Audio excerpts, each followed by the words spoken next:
Thank you very much, colleagues. First of all, I want to start by apologizing. I hear that there was a problem with the venue. It's just to depict the kind of challenges we have in this country, that you always struggle to even secure a venue. I'm told that most of the hotels have been threatened and have been put on notice that if you are going to tolerate the CCC, and in particular Mr. Chamisa, in his programs, there will be trouble. So I must apologize because we're supposed to start right on time. Colleagues, ladies and gentlemen, fellow citizens, I come to you on this wonderful afternoon to deliver my statement following the erroneous, criminal, illegal ZEC announcement of a false result that confirms Mr. Mnangagwa as the leader of our country. I must say that, fellow citizens, fellow Zimbabweans, you voted, and you voted overwhelmingly for change, even against all odds. Something that has never happened in the history of our country, that you are forced to embark on night vigils as you wait to cast your vote. But I would like to thank all of you, citizens of Zimbabwe and the citizens of the world, particularly the citizens of Zimbabwe. You showed resilience, patience, commitment, and calmness, even in the face of unparalleled provocation. I'd like to thank the many Zimbabweans who sacrificed a lot in resources, particularly from the diaspora, South Africa, Botswana, Namibia, and from across the whole world, to just come and cast your vote. You carried this campaign. Colleagues in the diaspora were and continue to be the source of our funding. You carried our budget, and we're so proud that you provided the resources for the polling agents, for the polling processes, and even for our own campaign.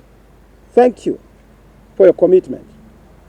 Fellow citizens and citizens of the world, we stand here in the aftermath of a highly contested election, of an election that poll observers from across the board, all observer missions without exception, have rightly described as an election that is so damaged in reputation and that is so fraudulent in characterization, that falls short beneath the requirements of the Zimbabwean Constitution, the electoral laws, and the guidelines of our regional, continental, and global bodies.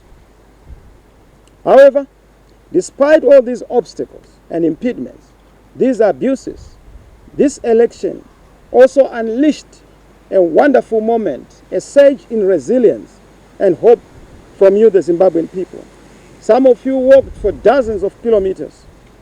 Some of you waited outside the polling stations for dozens of hours, and often without food or water. Some of you braved illegal intimidation and threats that no free person should have been subjected to or could endure. I also want to particularly note that one Zimbabwean died in the queue as he waited to vote in Warren Park. May his soul rest in peace. I honor that legend. It must never happen in a proper democracy that a person would perish on account of wishing and wanting to exercise their vote. But guess what? You endured, particularly in Harare, in Bulawayo, and in Manicaland, areas and regions that are perceived to be our strongholds. Voting was suppressed. They didn't want you to vote. In the rural areas where they were voting, they were forcing them and intimidating them, commanding them to vote for ZANU-PF or face death. That command voting is illegal. That command voting shall be challenged. I can tell you of Nyanga North, where you had over 3,500 assisted voters. That has never happened. ZANU-PF had their own primary elections. There was not a single assisted voter in that primary election. And guess what? 5,000 people voted. Now, over 15,000 people voting, but 3,500 assisted voters. Why are they assisted voters? because they were forced to say, go and tell those who are conducting the polling that you are not able to read or write and you can't vote for yourself, so that we vote for you, we don't trust you. Those votes are votes that would ordinarily have gone to the alternative.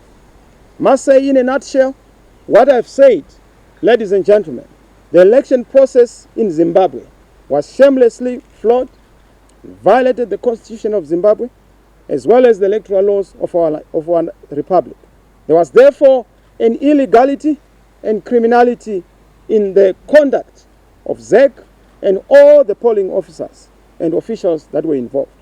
The election process was fraught with unprecedented illegalities, irregularities, and encyclopedic opaqueness and forces of darkness, particularly FAS, which has become a spooky, ghosty, and shadowy organization that takes instructions from those spooky headquarters. The election process itself fell far short of the SADC guidelines on elections and international electoral guidelines. And you know that this was a pronouncement of the observer missions, and we concur with that observation. Notwithstanding all this, you voted for a president of your choice. You voted for representatives of your choice at parliamentary level and at council level. And I want to thank you and congratulate you for that resilience, particularly across the whole country, especially in the urban areas and in the rural areas. There are people who are so courageous. They stood and they were able to stand toe-to-toe to the intimidation of FAS and other institutions like ZANU-PF, the terrorist organization, to be able to cast their vote. It was like a war zone. It was like a situation where they have to brave it, particularly in circumstances of intimidation and terror. Let me say that the Electoral Board, ZEC, regrettably and once again failed to perform its constitutional mandate by not announcing the correct and the accurate results. Notwithstanding the flaws of the election, genuine results should have been announced. And we have the genuine result because we are working on the V11s. But they used the V23. And the result from the V23 is not tallying with the results on the V11s, particularly for the president, showing you that it was a doctored, it was an iron data configured by FAS, because the results from the polling station were transmitted to the FAS headquarters via the presiding officer. And this is common cause.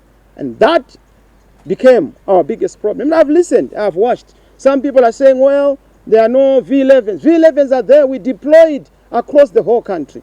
We were sufficiently represented, even though some of our polling agents were chased away, intimidated, and violated, particularly in Mashonaland Central and Mashonaland East, because those are terror zones where people don't exercise their vote. In fact, in Mashonaland Central, I was getting testimonies that people were saying, we did not vote. It was not an election. It was a coercion. So we are still waiting for an election. This one, we're just coerced to vote for ZANU-PF.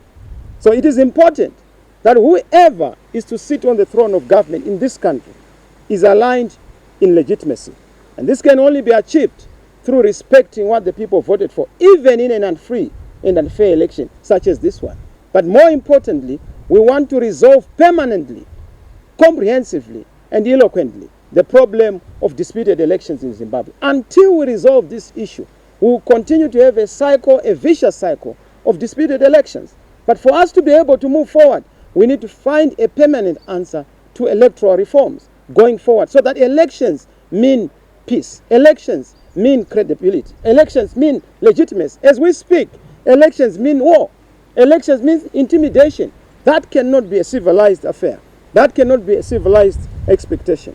We went into this election conscious of the electoral environment process, particularly the flawed nature of our electoral process. And we're very fine with that. We made a conscious decision. We knew that we were going into a flawed process.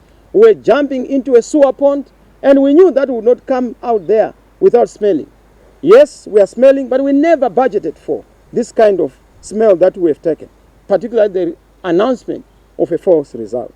We had a flawed voter registration process, a flawed delimitation process, we had a flawed nomination process, you know, the double candidates and the first concept. You know, we had a flawed voters' roll. We also had a flawed adherence to the law in terms of affixing the voters' roll onto a polling station. We went into the election without all those. We had a flawed ballot. We had a flawed printing of the ballot paper. Can you imagine? People waiting to cast their ballot and they're being told that the ballot paper is being printed. It's in the printing press and wait for it. As it comes, it's still hot. You're supposed to vote. It has never happened. It shows you how shambolic the process was. It was a flawed electoral environment. There was a flawed electoral environment in the sense that there was widespread, particularly in the urban areas, in some parts of the rural areas, widespread suppression of the vote, inflation of the vote, manipulation of the vote, but in rural areas, widespread intimidation of the voters. Why would you need a poll survey at a polling station on a polling day? To do what? To ask what question? But it tells you that we have people who are bizarre, who do not believe in choice and the dignity of the people. They believe in dehumanizing others. And that is an issue to be challenged. And I must say, despite all this, given the assurance that we got from ZEC, we have seen that the election process itself has not passed the test of constitutionality, legality, and legitimacy. You are aware that on the 23rd of August, some people were not allowed to vote. And Harare ended up having a deficit of about 700,000 voters who did not participate in voting. It's legendary. It's almost half of the voters who did not participate. In the rural areas, I've told you about FAS, which is a spooky and bogus outfit created to terrorize, threaten, and intimidate people, even interfered with the electoral process, including the printing of millions of full-color print flyers that were dissuading people from voting on the day in question, allegedly and purportedly having been authored by myself. But again, that propaganda shows you that those who authored it knew what they were trying to do, because you must then marry it to the issue of ballot papers which were not delivered in time, particularly for the local authorities, because they did not want people to exercise their vote. Now, let me say, having said this, what are the next steps? What should the nation expect? There's going to be change in Zimbabwe. Whether ZANU-PF people want it or not, it's not going to be easy, but there shall be change. We will not wait for 5 years. There has to be change now. And we are going to lead in making sure that change comes to Zimbabwe. We put a full stop to this madness. Whatever it takes, we must provide leadership. Mr. Mnangagwa knows that he has performed a coup since 2008, a coup on the ballot, 2017, a coup on the elected leader, 2018, a coup on the ballot. He has repeated again, 2023, a coup on the ballot. You can't survive this for far too many times. This time, no further. We have drawn a line in the sand. We will not allow you to abuse people. You are not the last Zimbabwean. You are not the only Zimbabwean. We are all Zimbabweans. We all count. We all matter. And we will make sure we take our stand and we defend democracy. Of course, as I have said, the next steps in the light of the above, it is clear that we are rejecting the election as a sham, the result. The process itself, we disregard it, and it's in line with what the SADC observers have said. We reject this sham result and flawed process based on the disputed figures. We have our V11s. I'd asked our teams to bring those V11s. I'm not so sure if they're here so that you would see them. We have brought V11s from across the whole country, and those V11s are going to be the basis of our assertion. We have won this election. We are in the lead. We are even surprised why Mr. Mnangagwa has been declared, the leader, because he's not. From the V11s we have, we are ahead. But if you look at the V23, Mr. Mnangagwa mysteriously and miraculously then declares a 52%, which is not backed by facts. Even if you look at other candidates who have then been given votes, it's because it has been engineered elsewhere. It's iron data, doctored data, man-made data that is not reflecting the reality of what the people have said on the ground. As far as we are concerned, a credible election must be declared and honored. A legitimate government and a legitimate president for everyone must be put in place and must be supported. Your vote must count. Of course, some will say But how are we going to do this? We have a million tools at our disposal to achieve our end. We will not repeat the mistake of 2018. We want to make sure that we put finality and full stop to all these tomfoolery games. Enough of shenanigans, enough of these antics and tactics, and we want to start a new chapter of happiness, of progress, of prosperity in this country. My fellow citizens, do not worry. What you are seeing is the end, is the beginning of the end. They may try to stop you, you are unstoppable. They may try to frustrate you, you are unfrustratable. Keep the hope. Freedom is coming. Change will happen.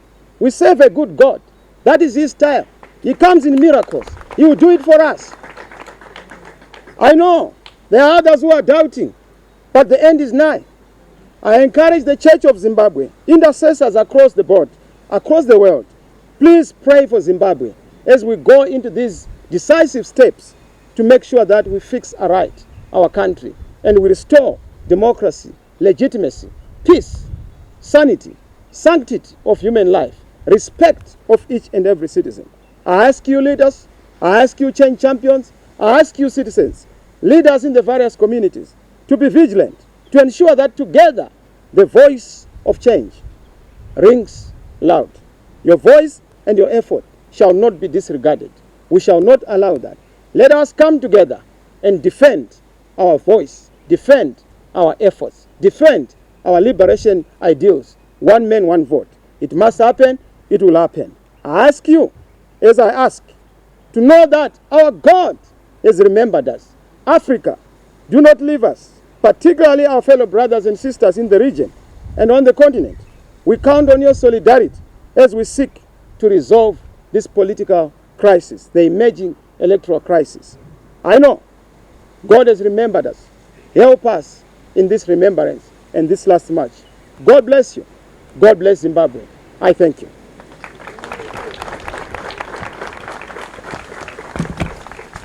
I thank you, members of the press. I would have taken questions, but today I had just come to deliver a statement. And I thank you. Our press guys are going to take your questions. We are also available if you want to ask questions for clarification. We thank you. God bless you. The next step is that we are ready to form the next government on account of correcting all the errors that we have identified. We have the results and we are going to form that government. That is the next step.